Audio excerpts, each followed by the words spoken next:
dadka qaarkood yani waxa weeyaan carabkooda dikriga ayay bareen dikriga ilaahay baa carabkooda bareen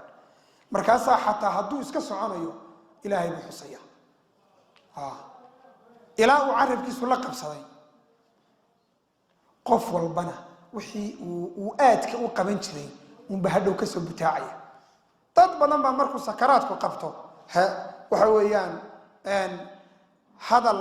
maaragtay dabada qabsada oo shahaadada loogu taag waaya oo waxyaabo uu ku celcelin jiray oo maaragtay u badnaa ayuu ku hadaaqaya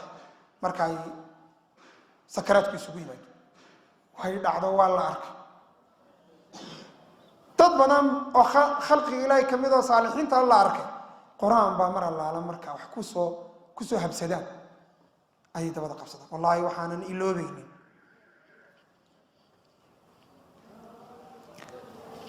waxaan filayaa inay ahayd 99 ama 98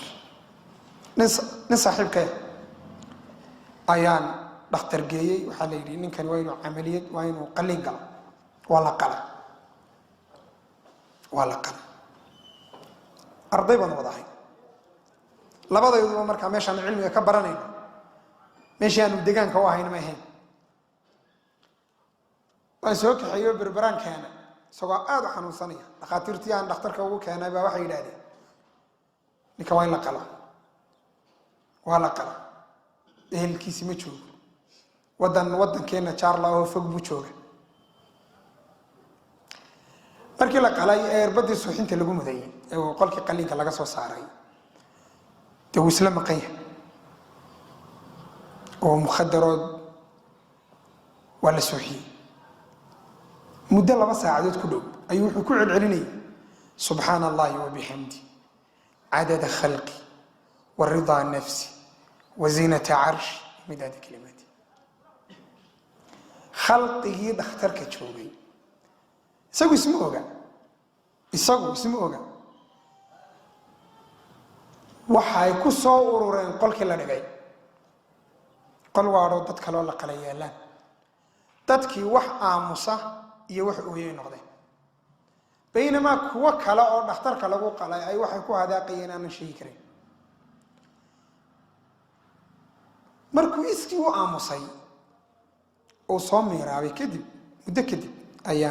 ayaan waxaan weydiiyey su'aal waxaan ku iri miis ogeyd wixii aad ku hadaaqaysay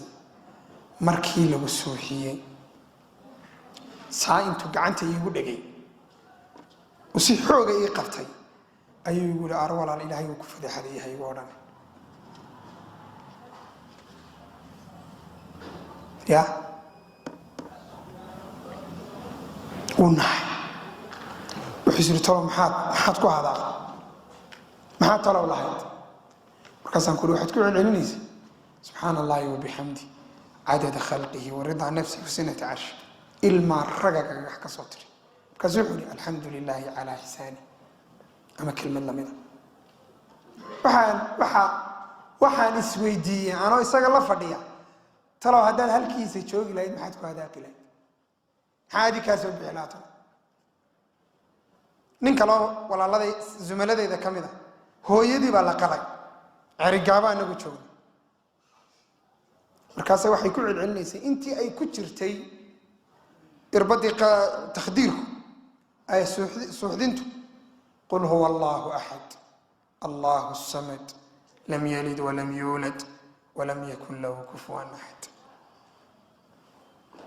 dadka qaarkood heesay qaadayaan heeso iyagoo qaadaya kaga baxda waar hebelo waa shahaado adaaba sheegaya kaad la hadlaysa ma waxaad ogaataa waxa aad naftaada barto ee ay carabkaagu qabatimo ayuu marka aad dhibi kugu habsatee kugu kadiso carabkaaga waxaasaa ka soo baxaya يتقربون إلى المليك بفعلهم طاعته وترك للعصيان يتقربون